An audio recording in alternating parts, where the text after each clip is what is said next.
Mrs., can you close the door? Thank you. Okay. For many people, the name Ivan Pavlov rings a bell. His experiments serve as pretty much everything. It's the basis of everything that we know about classical conditioning. And classical conditioning is a type of learning in which a person learns to associate two or more stimuli with an anticipated event. His experiment was basically learning how a dog salivated at the sound of a bell. Okay, so before the experiment started, you can see in the first frame here, he would give the dogs food and they would salivate just because that was their natural response to getting food.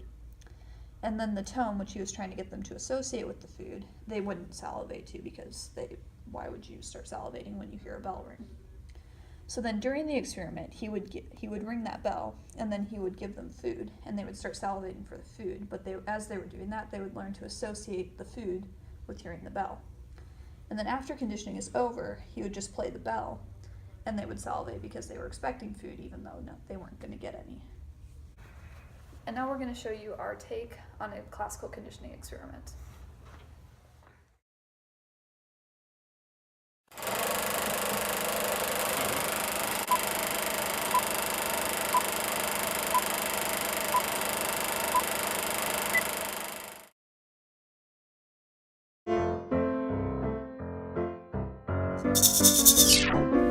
The neutral stimulus is the maraca, and the neutral stimulus is something that has no meaning and before the conditioning happens.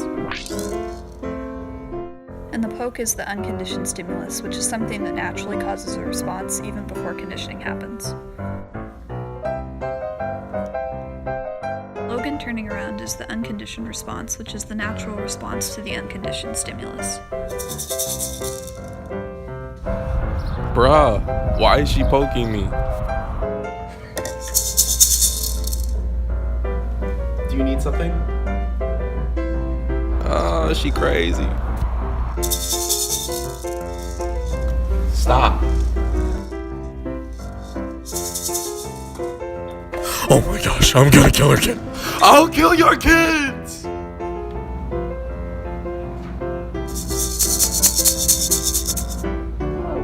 maraca has now become the conditioned stimulus since he responds to it as a result of conditioning, and the response is called the conditioned response.